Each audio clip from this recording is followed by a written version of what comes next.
we are going to do an artificial grass website audit. All right, so this one comes from John Rogers. He says that the site is slower than molasses. He says he's tried several plugins to get it faster.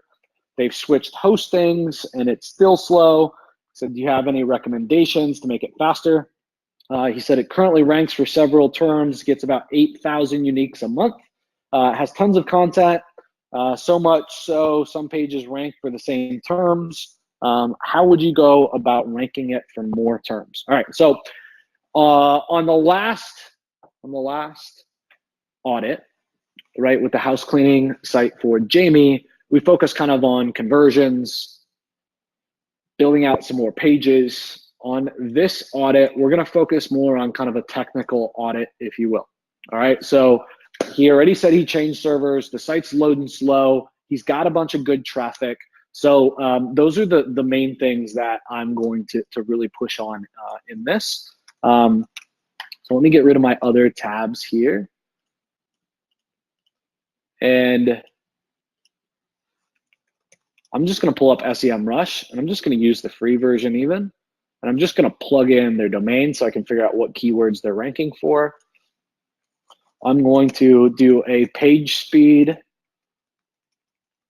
test. And again, guys, I thought this would be cool today to kind of do this over the shoulder and me not so much, right? Have, three slides for every question, answering it in detail, and instead kind of do a little more off the cuff and just kind of do over the shoulder with you guys.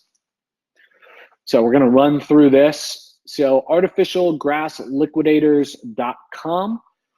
Organic search traffic, yep, about 8,500 uniques a month is what SEMrush is saying. So if we look at the trend too, we got a nice trend. Yeah, there's going to be ups and downs. There always is, right? I'm sure some of that seasonality probably as well. But we just want to see, over a year, 2 years, a nice steady kind of climb. Looks like they're starting to plateau a little bit. So that's interesting, but we don't see any crazy penalties or any crazy Google slaps or anything like that. This could have been like maybe an indexing issue for a month or so, or just seasonality. I'm not sure, but it came back pretty quick, right? So July and basically August, November was pretty much back, or October, November. So let's see. Artificial grass, artificial lawn, artificial grass, synthetic grass. All right, so ranking for some big keywords here, right? Like artificial grass ranking number 10. I mean, that's got to be a big money keyword, right? This guy, M3, big shout out. He just came and gave me a quote on doing artificial grass at my house. He's actually a client, customer here at Digital Triggers. Shout out to you, you know who you are. So he's ranking locally in the map pack, but then we got, here we go, synthetic grass warehouse. So let's see. So Costco is number 10, number 9, number 8, Lowe's, number 7, Amazon, number 6, WP TV, number 5. Wow. So ranking number 5 organically for synthetic grass. So that is or artificial grass. That's crazy. So let's see. If you have any sub pages or types of grass as well, you definitely, John, want to get in, right, the review snippets and the schema for the review snippets to show up.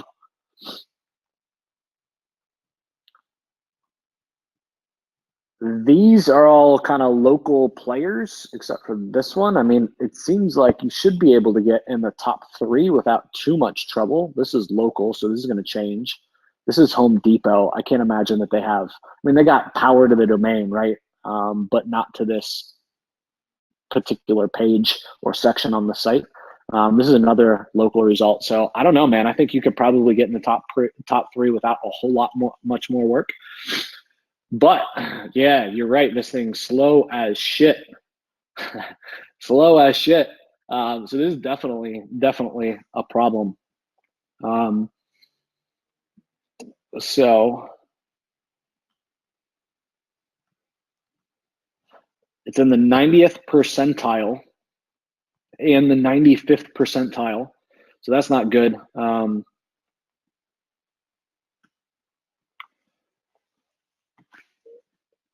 So it looks like you got a lot of really, really big images. And specifically, they're in huge freaking formats, is what this means right here. So your images are in some crazy formats. So I would do a little audit with that. You could use, you don't just want like a scrunching plugin. You could use Screaming Frog. We'll do an audit and it'll give you the image size and the image type. So I would definitely do that first and kind of find out high level what the big ones are. But here's one right here, for example, right? Like these are some freaking huge images.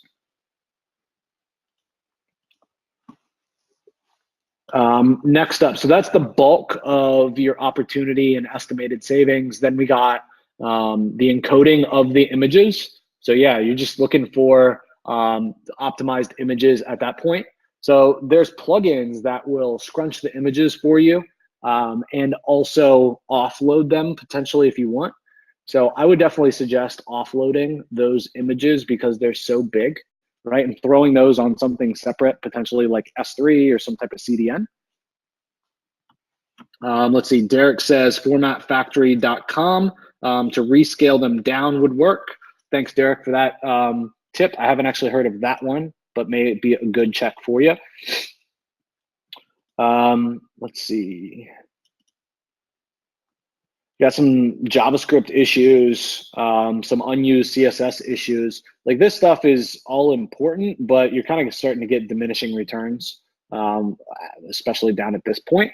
But if you can knock out just the image things that we talked about, I mean, that's going to really be the 80-20, so to speak, in getting the page speed under control. Let's see.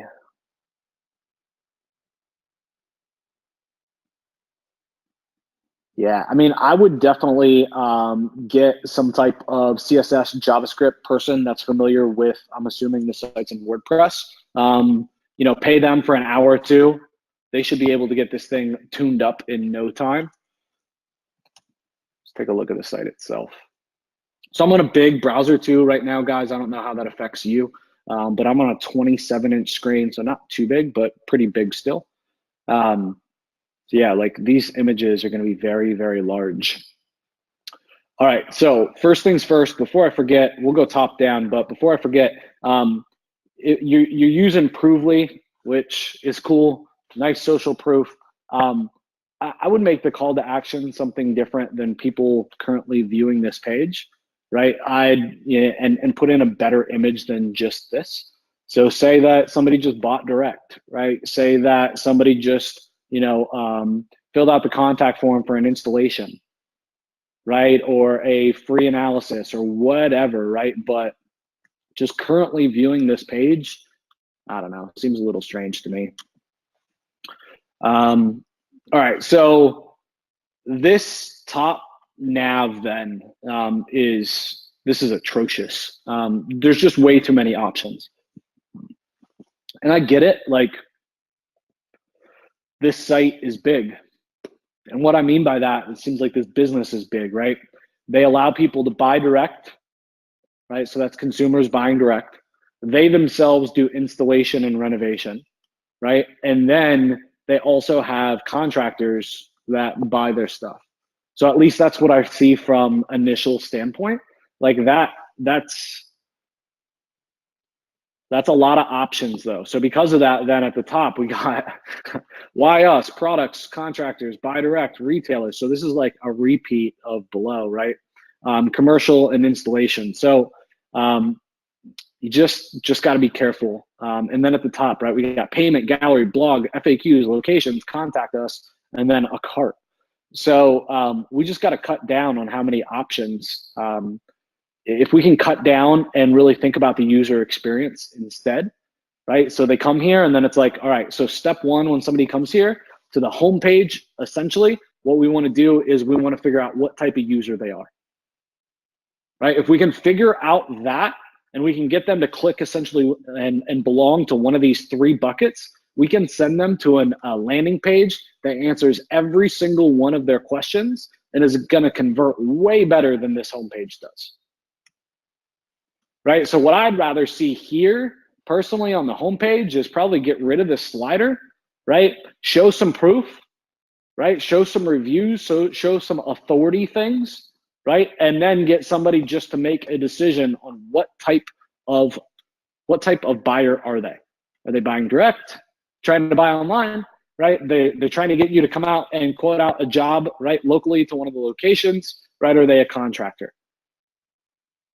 Right? As featured on would be great, right? This video, I don't know, depending on what's in it, would be great.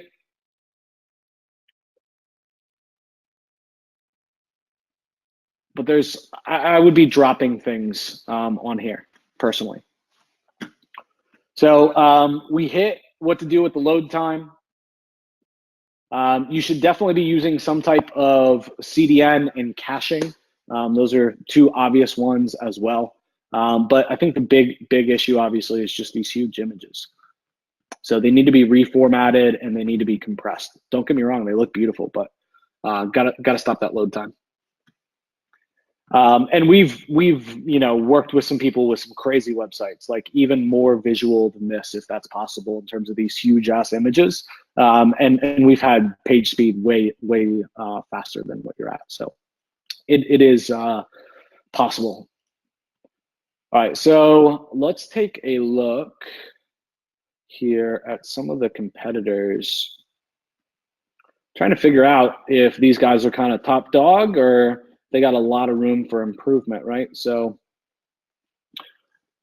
common keywords here with their competitors, they have about 4,000 keywords, right? Artificial grass, artificial lawn, they rank number 1 for. So let's take a look at that and see what's ranking number 1.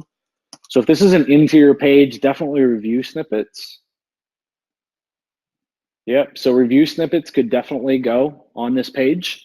And again, you got to do something with this, right? This is crushing your click-through rate. So you rank number 1 here, but you're just definitely not getting a ton of traffic because it's showing this expired date, right? People are thinking in their mind, is this really relevant?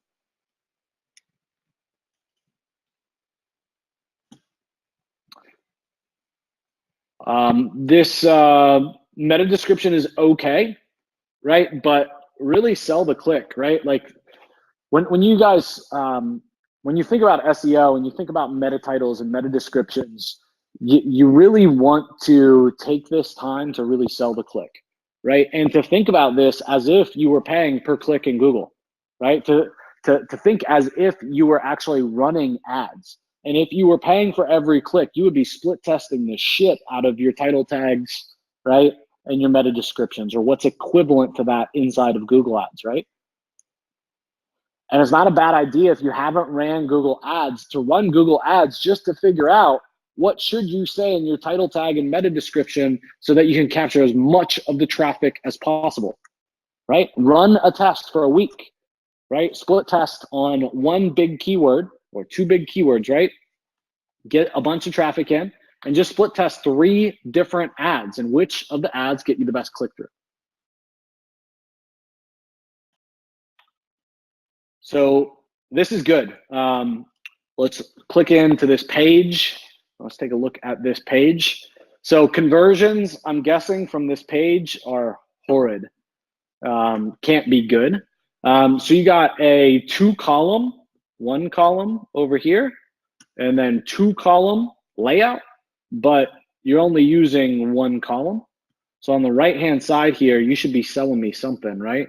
Go do this next. This is your next step, right? If I were you on this blog template, again, get the visitor, the search visitor, to self-identify, again, from the homepage, which type of buyer are they, right? Then you can get them into your sales funnel. Do you guys get that kind of a chooser model, so to speak? It's like, what kind of buyer are you? You want us to do it, right? You want to buy it online and you do it yourself, right? You want to buy wholesale?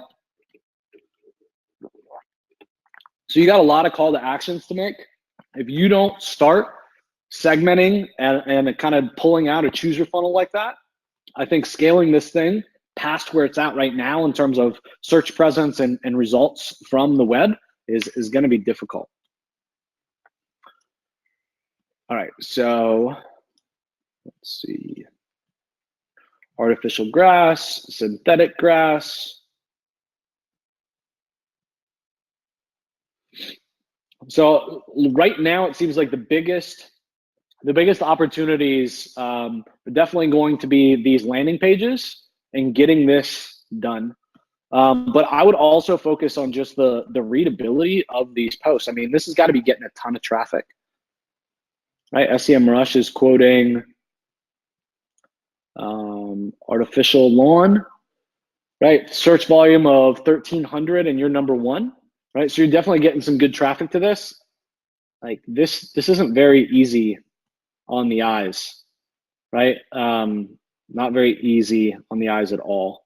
And then I don't know, man, like these seem like really spammy SEO articles linking out, like PBN type of mentality, link out to a bunch of authority sites like Popular Mechanics, Almanac, RHS.org, Lifehacker, Garden Ezine. Like this looks spammy as shit. I mean, by all means, link out when it makes sense, but when it provides value.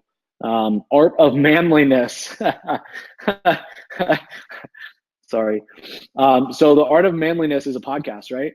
So what does how to use a hammer, right, and this Art of Manliness have to do with, I don't know. I mean, I see it, but I don't know.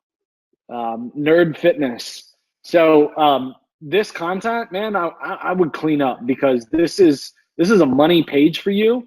And at the end of the day, to me, it seems like you're just squandering the traffic, to be frank, right? The user lands here, load time, obviously, John, not trying to beat a dead horse, is bad, right? They have all these options up here. Then all these inner links, like think of this as a funnel, like leak,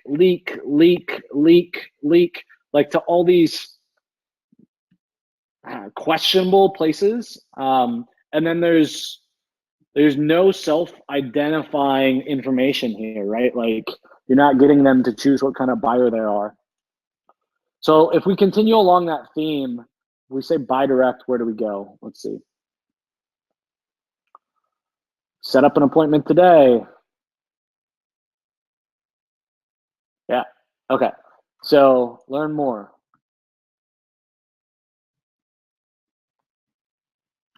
Huh.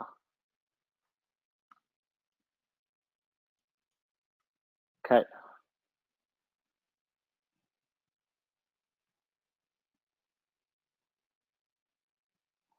I don't know. I think this should probably pop up and you should have the user go nowhere, right? Micro step, learn more, click, like lead boxes, lead page style, right? Have a little pop up, they fill in the form. I think that you're losing space right here by this not being inside the image, right? It's just taking up a lot of space. 1, 2, 3, 4, 5, 6, 7, 8 testimonials right here. I don't know. Seems a little obsessive, excessive. Sorry. All products, right? Get in touch. Then, like, why are we having one call to action here, and then one call to action that goes to a different form here? So I would unify those pages and make this a little tighter, so to speak. Okay, so we did the DIY route. Let's now go for installation and renovation. So this should be like the retail route, I would assume. So we do it all. And again, I feel like you're kind of wasting, whoa. This time the rest of your header didn't even load. See that? You guys see that? Give me a 1 if you saw that. This whole black area and green area, besides for the logo, went away. You guys see that? Give me a 2 if you see that. How spammy is it? Safe or eligible for a Google slap? If I was Google, I'd slap it. It's excessive. So installation and renovation, I don't know. I think it's really weird that all your header went away. You definitely want a big phone number, and especially on like a local page like this, you definitely want the phone number big and huge. So if anything, I wouldn't be dropping the nav, but I'd be making the phone number really big. I would get rid of this. This is just wasted space, right? We need to push the whole, page up. This is fine. This is fine. I'd work on spacing these out and making it bigger to fill this area, right? Like you got essentially all of this, but are only filling up half of it. I think that this looks okay. I'm not really a fan of having like a 1, 2, 3, 4, 5, 6, 7 part form in the middle of a page. I'd rather see a button and a pop-up, and you show like the first 2 options, right? Or first 3 option, name, email, phone number, right? And then when they hit next or submit, right, then you ask them for the other 2 fields. You will have better conversions with that.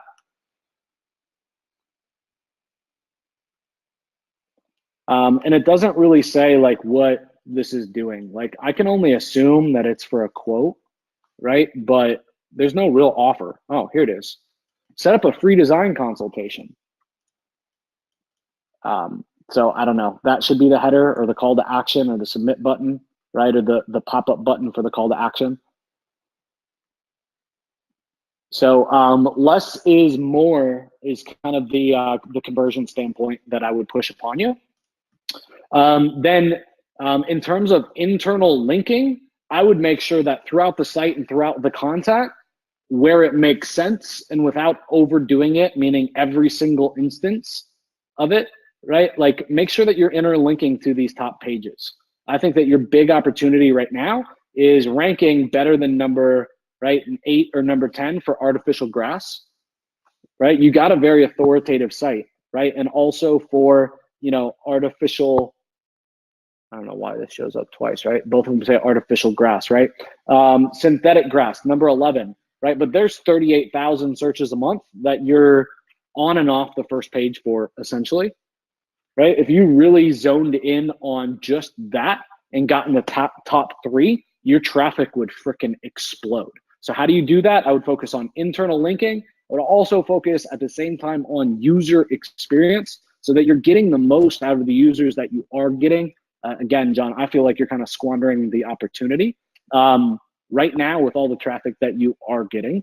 And then number 3 is, dude, start doing outreach and getting links, right? Start getting guest posts, start doing paid links, right? Sponsored links all around these big, heavy keyword phrases: artificial grass, artificial lawn, artificial grass, synthetic grass, and I'm sure that there's even more. But I mean, dude, if you concentrate on that for 2 to 3 months, right? Like your traffic could very well triple.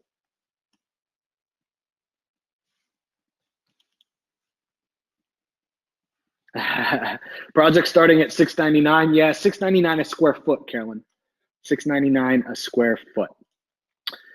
All right, John, I hope that was helpful for you, brother. I covered conversion. I said I wasn't going to, but I really covered conversion because I think it's a huge opportunity for you. So make those adjustments, man. And then again, let's see if we can't go a little deeper, man. I'd love to do a full audit for you and really get into some more, right? Get into PPC, get into Google Analytics, get into your e-commerce shopping rates, right? Your conversion rates. This thing is on the brink of like exploding in a really, really great way.